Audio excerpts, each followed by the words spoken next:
Bonjour à tous. Pour utiliser peut-être la même formule que Myriam, je vais aussi moi faire un pas de côté.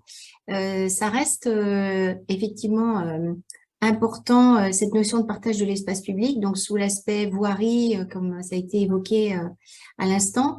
Et nous, cette fois, on va vous apporter un regard quand même issu d'un résultat d'une analyse algorithmique aussi, hein, puisque c'est un peu notre sujet également à travers la plateforme UrbanSeek, qui est aujourd'hui la première plateforme de solutions digitales d'aide à la décision, justement sur ces notions d'espace public et de ville décarbonés.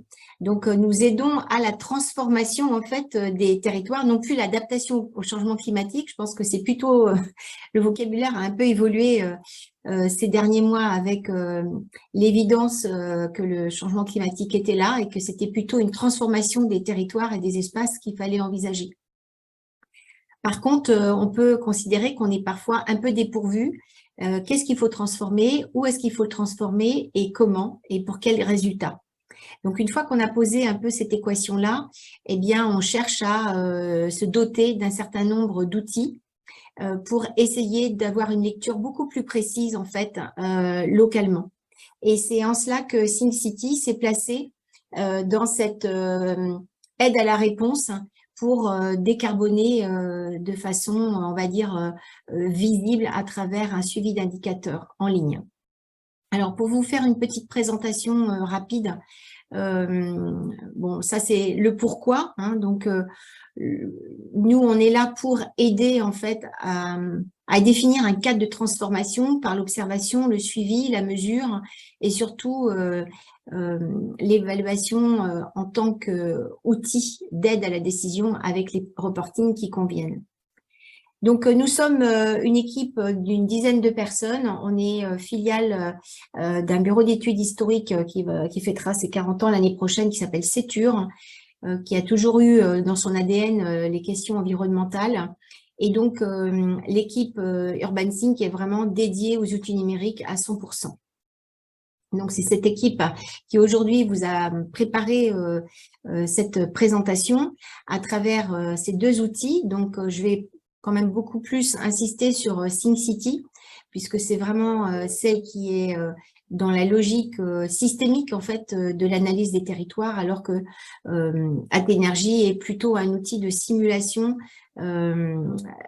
pour justement générer des espaces publics qui tiennent compte en fait des boucles énergétiques locales. Donc, on va en parler aussi, mais vous verrez, c'est, on va dire, une version un peu macro de la situation, en tout cas, que l'on cherche quand même à satisfaire, c'est le bien-être de chacun, l'amélioration du vécu et du ressenti lorsque l'espace public est traversé.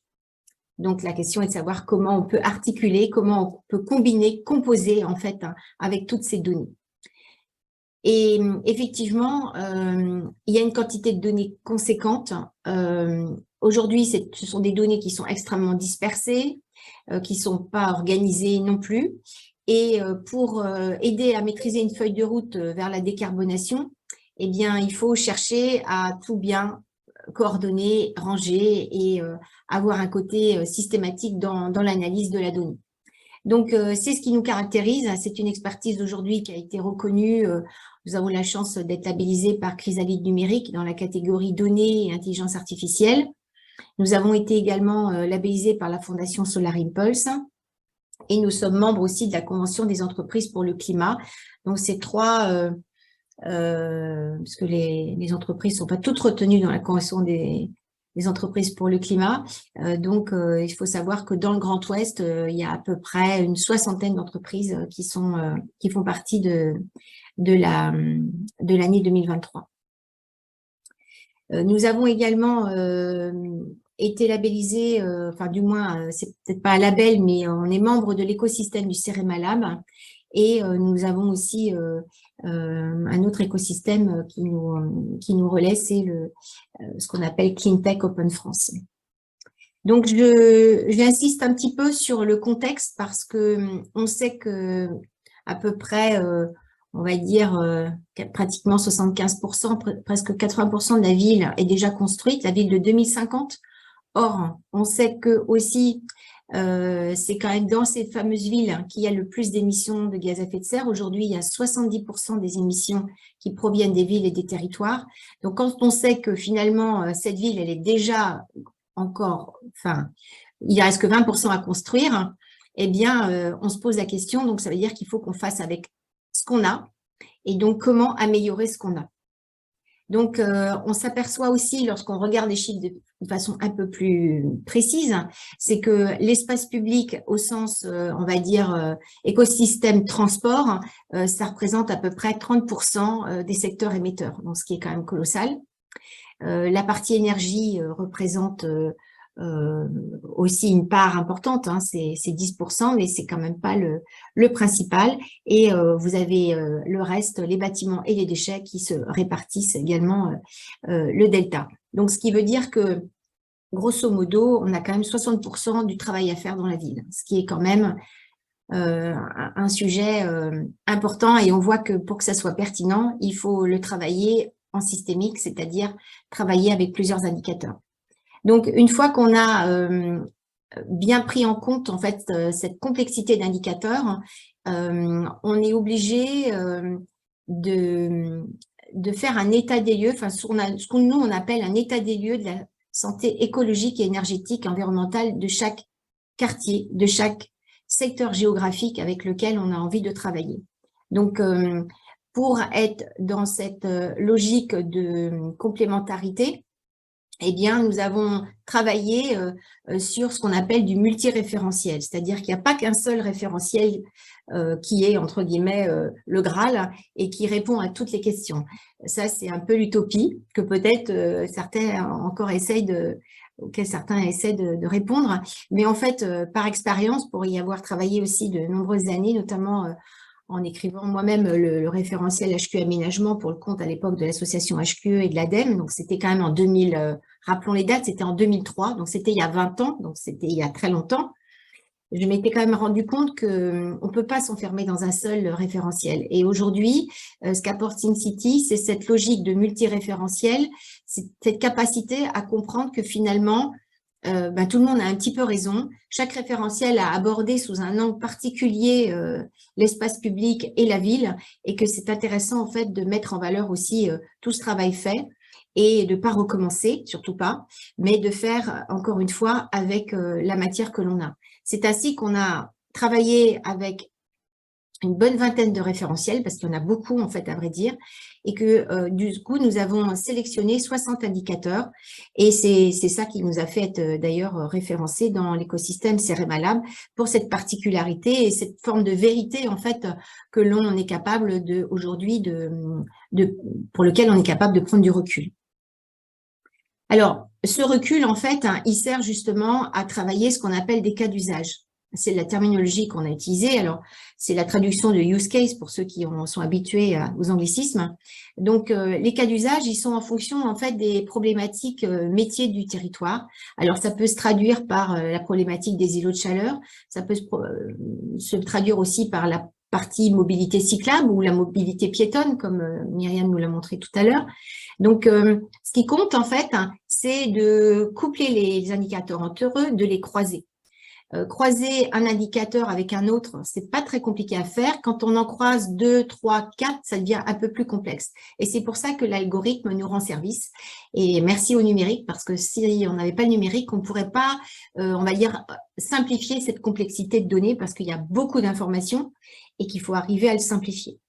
Là où on a aussi une facilité de compréhension, c'est les supports visuels. Donc, nous aussi, on fait du géoréférencement à travers les résultats que l'on obtient. Donc, on travaille en 2D ou on travaille en 3D. Ce qui compte, c'est qu'on restitue en fait l'espace public et la façon aussi dont chacun se déplace dans cet espace public. Donc, cette facilité de compréhension de la ville, elle passe aussi finalement comment est occupé l'espace public. Donc, ça peut être occupé par de la voirie, par des allées piétonnes, par des allées cyclables, par aussi de la végétation. Donc, en fait, on s'aperçoit que sur un profil en travers d'espace public, eh bien, on a finalement à cohabiter aussi bien du vivant que de l'humain. Et donc, on cherche bien sûr à servir le bien-être humain, mais aussi on sert le vivant avec la partie végétation. Là, ce que vous voyez, c'est un jumeau numérique qui correspond à ce qu'on a fait pour ICAD dans le cadre de son exploitation finalement des parcs qui se trouvent en périphérie parisienne. Celui-ci, c'est un site qui se trouve au nord de Paris. Et donc, ça permet véritablement d'avoir un suivi hyper qualitatif de tous les ingrédients qui composent en fait l'espace public. Le but étant que, bon là, c'est un aménageur, enfin, ICAD, c'est la Caisse des dépôts et consignations, comme vous le savez. Donc, c'est à la fois public, mais c'est un peu privé quand même. Donc, mais c'est un état d'esprit, c'est-à-dire que ils ont compris que le bien-être, eh bien, pour être garant de ce bien-être, eh bien, il fallait tomber dans un niveau de précision relativement fort. Et pour y arriver, le jumeau numérique est vraiment un instrument extrêmement puissant puisqu'on peut se promener en 3D dedans et se promener dans les rues et aussi de détecter les données qui sont disponibles dans cet espace public. Donc, ça peut être des espèces végétales différentes, ça peut être un niveau en fait d'ombrage aussi qui est disponible suivant la maturité du végétal. Là, sur le cas de cette zone, il y a eu une mission hérisson. Alors, ça va peut-être faire sourire certains, mais le vivant cohabite aussi avec l'espace public. Donc, du coup, les piétons sont très intéressés aussi d'avoir un ressenti. Je pense que ça, c'est une donnée qui peut être un peu nouvelle. Quand on parle de bien-être, c'est pas simplement un bien-être visuel, mais c'est aussi un ressenti corporel en fait. Je me sens bien parce que c'est la bonne température, parce que je vois quelque chose qui m'intéresse. C'est peut-être savoir qu'il y a un petit hérisson qui fait son travail aussi dans cet espace végétal. En fait, c'est aussi une ambiance. Et je pense qu'on est très habitué à sortir des plans TOCA, donc ce sont des plans très techniques, mais qui ne rendent pas compte en fait de la part en fait et de l'importance que peut générer finalement un outil de gestion en fait de l'espace public tels qu'ils sont aujourd'hui et que ce que nous cherchons à peut-être rendre plus accessible, c'est cette capacité d'être proche des gens dans leur ressenti par le suivi qu'on pourrait en faire. Donc pour cela, je pense que ICAD est vraiment au top de la performance dans ses intentions et dans sa façon aussi de traduire ses intentions dites RSE. Mais je pense qu'ils ont une performance assez exceptionnelle. Je prends un autre exemple ici, qui est le suivi en fait des pistes cyclables. C'est un point c'est le slide enfin c'est l'image qui est ici à gauche. Là, on est à Lyon. On est sur cette logique de fréquentation en fait de la ville à travers la cyclabilité. Et en fait, ce qui est assez intéressant lorsqu'on est connecté aux IoT, parce que du coup, l'avantage là, c'est que on a la capacité en fait de se connecter à tout type de données. Donc, récupérer la fréquentation, le type de fréquentation, les horaires de fréquentation, et ainsi réfléchir par quartier pour voir quelles sont les zones qui sont les plus fréquentées, là où il y a de la saturation et qu'il faut mettre plus de vélos, là où il y en a moins, et pourquoi il y en a moins, et pourquoi là il y en a plus. Donc du coup, tout un tas de questions apparaissent. Et donc, dans cette analyse de la situation par quartier, eh bien, on s'est quand même rendu compte, une forme d'évidence, mais qui n'était pas apparue jusque-là, c'est que quand on compare l'activité et la fréquentation cyclable de certaines rues ou de certains quartiers, et qu'on corrèle ça à l'âge moyen en fait des habitants, on comprend tout de suite pourquoi il y a des quartiers qui sont plus utilisateurs du vélo que d'autres. Forcément, des quartiers plus anciens avec une population plus âgée n'est pas très encline à prendre le vélo. Alors qu'une population plus jeune et plus, on va dire, alerte est très très habitués à utiliser les transports en vélo. Donc, ce sont des façons de lire en fait l'espace public et surtout de se rapprocher en fait du ressenti de chacun. Là encore, du ressenti au sens finalement, qu'est-ce qui me convient le mieux aujourd'hui? Est-ce que je prends vraiment mon vélo? Il pleut pas, est-ce que je suis équipée? Donc, en fait, c'est tout ça qui se passe dans la tête des gens aujourd'hui. Et dans notre espace public qui doit muter, hein, parce qu'on a vu que quand même, il y a pratiquement 80% de la ville qui est déjà construite, et ben, il faut renouveler en fait l'espace public en tenant compte de ces ressentis.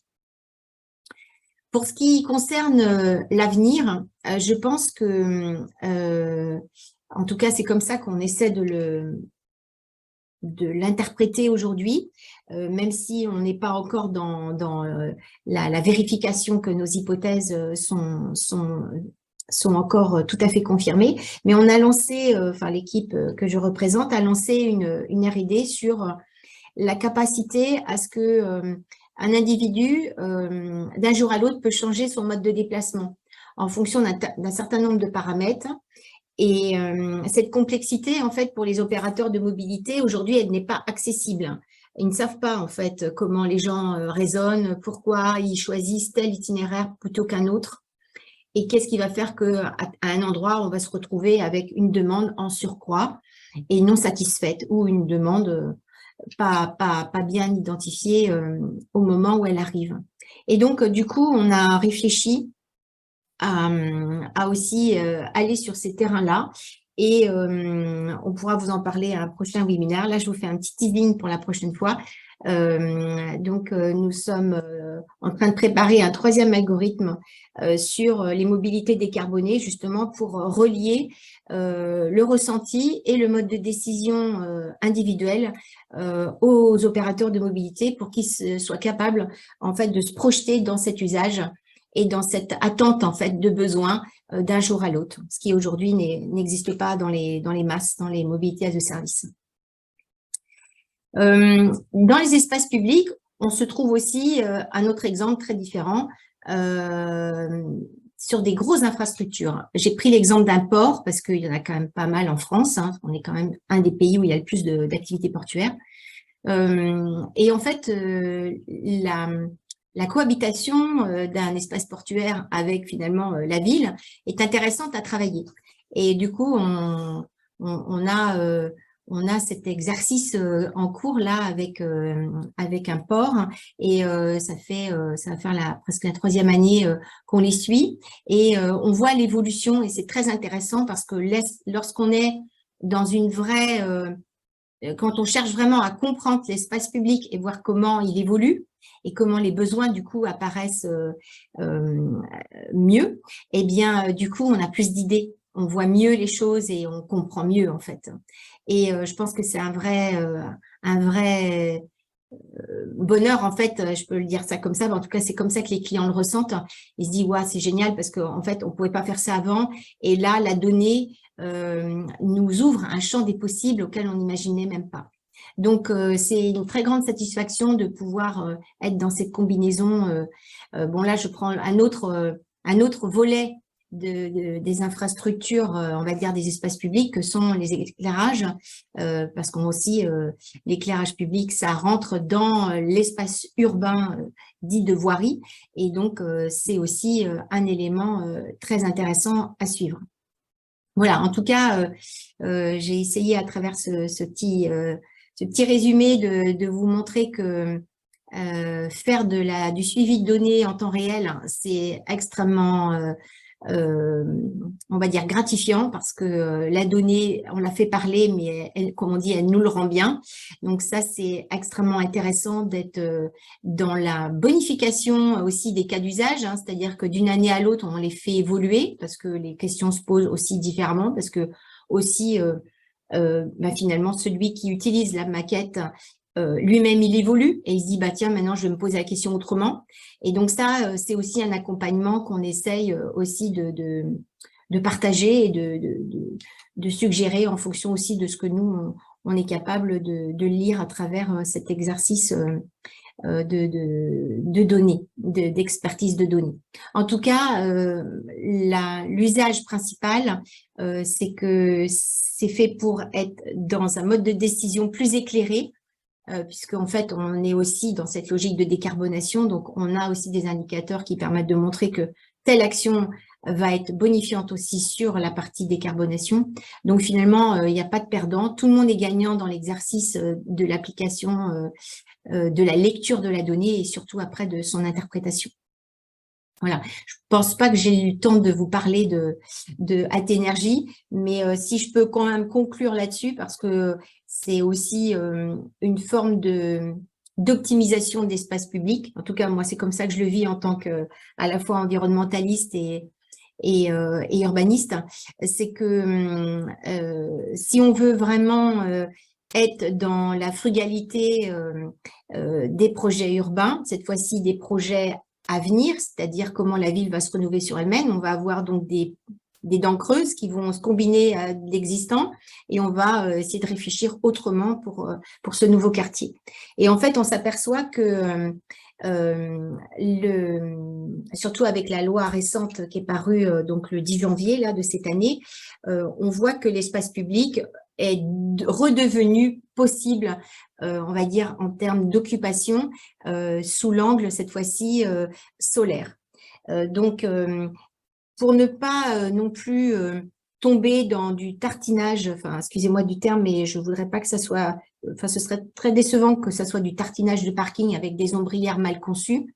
Ce serait vraiment dommage. Donc, il faut être quand même exigeant sur l'optimisation d'espaces publics sur la partie solaire pour que tout le monde s'y retrouve également dans ce bien-être en fait ressenti en termes d'ombrage, mais aussi en termes d'efficacité énergétique qui peut être donné du coup dans cette logique de déploiement, une massification en fait, hein, c'est bien le terme qu'on utilise. Ce matin, on était à un webinaire à ce sujet avec Smile, puisqu'on est AMO en fait pour Smile, pour justement des zones d'activité, des zones économiques et des zones d'habitat qui se projettent du coup dans cette idée de faire des boucles courtes énergétiques. Et donc, en fait, la boucle courte énergétique, c'est un fait technique, c'est un fait financier parce que évidemment, tout le monde va s'y retrouver aussi financièrement, hein, que ce soit les habitants déjà en place que les nouveaux arrivants, tout le monde va, entre guillemets, gagner en économie d'énergie grâce à ces boucles énergétiques, mais il faut savoir qu'elles vont prendre place aussi dans l'espace public et du coup, il faut aussi les rendre agréables, bien placées et bien anticipées pour que ça soit aussi efficace pour chaque personne qui va occuper ces espaces publics au quotidien.